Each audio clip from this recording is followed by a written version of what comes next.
नमस्कार मित्रों, कायाकल्प रसायन में आप सभी का हार्दिक स्वागत है।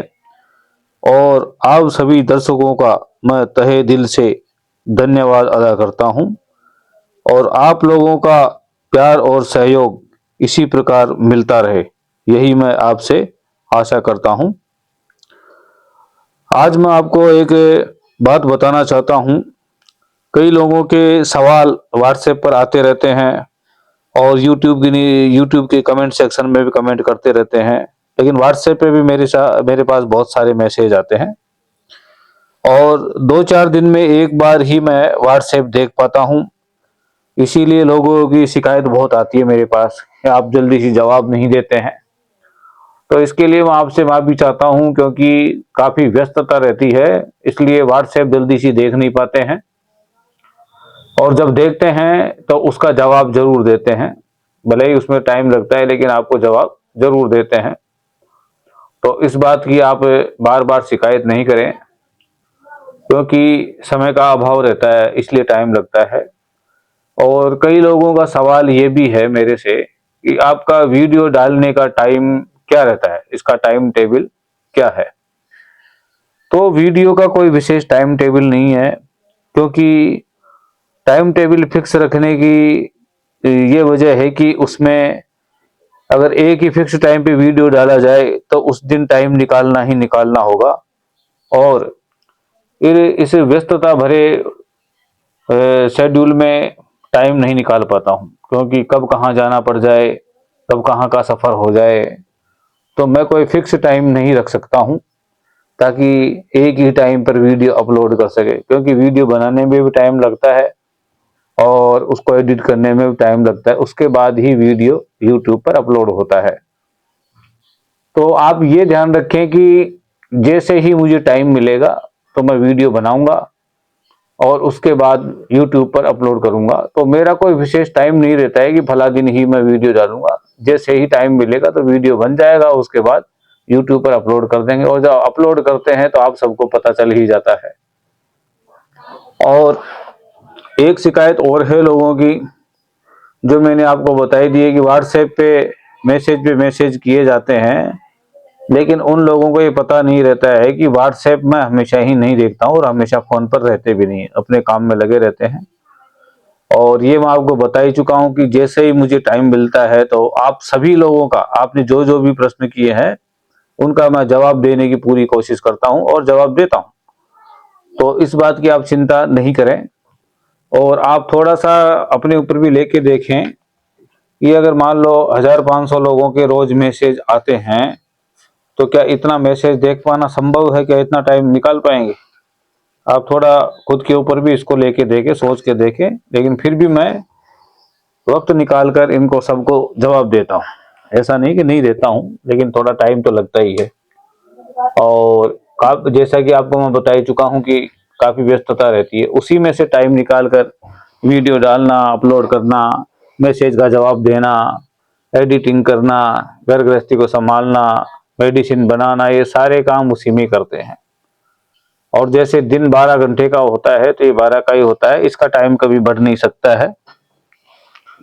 और इसी में से मुश्किल से एक आदमी को 6 से 8 घंटे मुश्किल से काम करने के लिए मिलते हैं। जो 12 घंटे का दिन होता है उसमें से सिर्फ मुश्किल से 6 या 8 घंटे ही काम करने को मिलते हैं। अब उसमें जितना कर पाते हैं उतना ही कर पाते हैं, ताकि दिन को हम 24 घंटे का कर नहीं सकते, जितना है उतना रहेगा।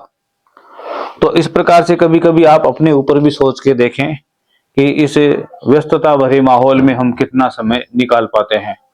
और आज के इस भागदौड़ के युग में हर आदमी व्यस्त है, चाहे छोटा हो चाहे बड़ा हो। हर आदमी के पास अपनी अपनी समस्याएं हैं, अपने अपने काम हैं, और सभी लोग अपने काम में व्यस्त रहते हैं। क्योंकि आज का युग है जो भाग दौड़ का युग है। इस विज्ञान ने हमारी ज़रूरतें भी बढ़ा दी है और हमारे खर्चे भी बहुत ज़्यादा बढ़ा दिए हैं। आज से 100 साल पहले इतने खर्चे नहीं हुआ करते थे और मनुष्य बहुत शांत रहता था, और उसके पास समय भी था और उसके पास मानसिक शांति भी थी। लेकिन इस विज्ञान ने हमको मानसिक शांति दी नहीं है, मानसिक शांति हमसे छीन ली है। विज्ञान कहीं अगर फायदा कर रहा है तो ये कुछ नुकसान भी कर रहा है, इसको भी हमें स्वीकार करना पड़ेगा। और आज के समय की मांग भी है कि ऐसा विज्ञान होना चाहिए, समय के हिसाब से ही ये सारे कार्य हो रहे हैं। और भी एक प्रश्न है जो व्हाट्सएप पर भी लोग बाग मुझसे पूछते हैं, यूट्यूब पर भी पूछते हैं। उनका सवाल रहता है कि ये जो भेदक पारा बनता है, तो क्या ये सिल्वर में डालने से उसको सिल्वर को पूरी को कन्वर्ट कर सकता है? क्या तांबे में डालने पर उस तांबे को पूरा कन्वर्ट कर सकता है? इस प्रकार का सवाल लोग बाग करते हैं और ये सवाल करना जरूरी भी है। तो आज मैं खुलकर आपको इस सवाल का जवाब दे देता हूं। ये जो रसायन विज्ञान जो आधारित है, ये अभ्रक, सत्व, पारा और गंधक, इन तीनों चीजों के ऊपर आधारित है। पूरी रसायन विद्या इसी के ऊपर टिकी हुई है, गंधक, पारा और अभ्रक, इन तीनों चीजों का एक विशेष समावेश है। और इसमें भी सबसे ज्यादा अभ्रक जारणा की महत्व है। अभ्रक जारणा का मतलब होता है पचाना, अभ्रक को पारे में पाचन करवा देना, अभ्रक का जो सत्व होता है उसको पारे में पाचन करवाना।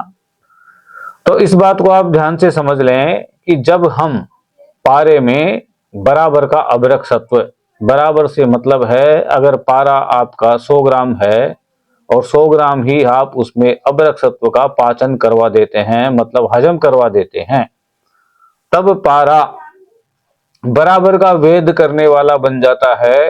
बराबर से मतलब है अगर आपने 100 ग्राम पारा अग्नि स्थिर कर लिया है, कायम कर लिया है, फायर प्रूफ कर लिया है, तो वो 100 ग्राम पारा 100 ग्राम में ही कन्वर्ट होगा, इतना ही वो माल लेकर आएगा। यानी जो आपके हाथ में 100 ग्राम पारा है वो पूरा का पूरा कन्वर्ट होके आएगा जब हम उसको किसी दूसरी धातु में डालते हैं, अक्सीर बनाकर जब उसकी डालते हैं। ऐसा नहीं है कि हम 1 ग्राम पारा डालेंगे और 10 ग्राम सिल्वर पूरी कन्वर्ट हो जाएगी, हम 1 ग्राम पारा डालेंगे और 10 ग्राम तांबा पूरा कन्वर्ट हो जाएगा। ये जो कन्वर्ट करने की क्रिया है ये तो बहुत आगे की क्रिया है, और इसके लिए कम से कम 10 गुना अभ्रक सत्व धारण कराना पड़ेगा। 100 ग्राम पारे में 10 गुना का मतलब होता है 1 kg, 1 किलो अभ्रक सत्व उसमें धारण करवाना पड़ता है, और ये बहुत ही कठिन क्रिया होती है। बराबर का पाचन करवाने में भी पसीने आ जाते हैं। तो आप सोचिए अगर हम इसमें 10 गुना अभ्रक पाचन करवाएंगे तो कितना समय इसमें लग जाएगा। लेकिन जो वो अक्षीर काम करती है वो अपने से 10 गुना धातु को वेद कर जाती है। ये सब अभ्रक जारणा से ही होता है। ये सिर्फ अभ्रक जारणा का महत्व है, अभ्रक जारणा की ये ताकत है। तो इस चीज को आप समझ गए होंगे, और मुझे भी पूरा अनुमान है कि आपको ये बात समझ में आ गई होगी। तो ये होता है अभ्रक जारणा से। जितना ज्यादा आप अभ्रक जारणा करवाते जाएंगे उतना ही गुना पारा वेदककारी होता जाएगा, उतने ही गुना वो वेदन करता है। तो किसी धातु को अगर कन्वर्ट करना है तो उसके लिए ज्यादा से ज्यादा अभ्रक सत्व धारण करवाना पड़ता है, और बराबर का करने से भी आपको बराबर का माल तो उसमें मिलता ही मिलता है। अगर 100 ग्राम पारा कायम कर लिया है तो 100 ग्राम ही आपको मिलता है, इस बात को आप समझ लें। 100 ग्राम पारा कायम करने के बाद उसकी भस्म बनाई जाती है गंधक जारणा करके, और कुछ वनस्पतियां भी लगती है। तो वो भस्म जब हम सिल्वर में डालते हैं, जैसे 10 ग्राम सिल्वर हमने गलाई है और उसमें 2 ग्राम भस्म डाल दिए, तो हमको 2 ग्राम ही वहां से माल मिलेगा, और उसमें भी हमको आखिरी में थोड़ा सा बीज देना पड़ेगा। और अगर 100 ग्राम सिल्वर हमने गलाई है और 100 ग्राम सिल्वर में हमने 10 ग्राम पारे अक्षीर डाली है, तो हमको 10 ग्राम ही माल कन्वर्ट होके वहां से मिलेगा। इस बात को आप इस तरीके से समझे। ये कोई गाजर मूली वाला काम नहीं है जो हर कोई खा लिया पी लिया, वैसा काम नहीं है। ये बहुत परिश्रम वाला काम है, और जिसके पास इतना धैर्य है वही इसको कर पाता है। इसीलिए मैं बार बार कहता हूं कि जो रचे पचे लोग हैं, जो पुराने लोग हैं, जिनको पहले से अभ्यास है इस चीज का, वही लोग इसको कर पाएंगे, वरना नए लोगों की बस की बात नहीं है। नए लोग 2-4 दिन काम करेंगे और फिर काम छोड़कर भाग जाएंगे कि ये हमसे नहीं होता है, और कंटाल जाते हैं, कुछ दिनों में ही कंटाल जाते हैं और छोड़ छाड़ जाते हैं, ये काम है नहीं होता है। तो इसीलिए मैं कहता हूं कि नए लोग ऐसे प्रयोग नहीं करें, मनोरंजन के लिए वीडियो देख सकते हैं। और नए लोग बहुत गलत कमेंट भी करते हैं कि उनको इतनी ही समझ होती है इसलिए कर सकते हैं, कोई बात नहीं है। तो ये नए लोगों का काम नहीं है। और अगर मान लो कोई नया व्यक्ति इस रसायन की वीडियो को देखता भी है तो इसको सिर्फ मनोरंजन के लिए ही देखे, बाकी करने का कभी नहीं सोचे, क्योंकि ये बहुत लंबा गेम है, ये इजी में होने वाला काम नहीं है। कई लोग ये भी पूछते हैं कि कोई शॉर्टकट फार्मूला है क्या इसका। शॉर्टकट वाले बहुत सारे हजारों फार्मूले हैं, लेकिन उनकी कोई गारंटी नहीं होती है। हाथ बैठ जाए तो बैठ जाए, नहीं बैठे तो नहीं बैठे। हाथ बैठ जाए तो पहली बार में बैठ जाए, नहीं बैठे तो 25 बार में भी नहीं बैठे। और ऐसे प्रयोग होते हैं, चुटकलेबाजी हम उनको कहते हैं। और जिसने पारा कायम कर लिया है वो तो फिर इस चीज का मालिक है ही। पारा कायम करने के बाद तो उसको सफलता मिलती ही मिलती है। इसीलिए मैं अग्निस्थायी पारे की ही बात करता हूँ, कायम पारे की ही हमेशा बात करता हूँ। क्योंकि अगर ये चीज नहीं बनाई तो फिर समय व्यर्थ करना है, पैसा व्यर्थ करना है और अपना दिमाग भी खराब करना है। इसीलिए जो भी लोग रसायन में लगे हुए हैं, मेरा उनसे विनम्र निवेदन है कि अपना टाइम खराब नहीं करें और सबसे पहले अग्निस्थायी पारे को बनाएं, तभी आप रसायन में कुछ कर सकते हैं, आगे बढ़ सकते हैं। वरना आपका समय भी बेकार जाएगा और इसमें पैसा भी बेकार जाएगा। और आपका जो दिमाग खराब होगा वो अलग है। और घर में भी लड़ाई झगड़े होते हैं, घर वाले भी इसको पसंद नहीं करते हैं, जो ये कीमिया का काम करते हैं, रसायन का करते हैं।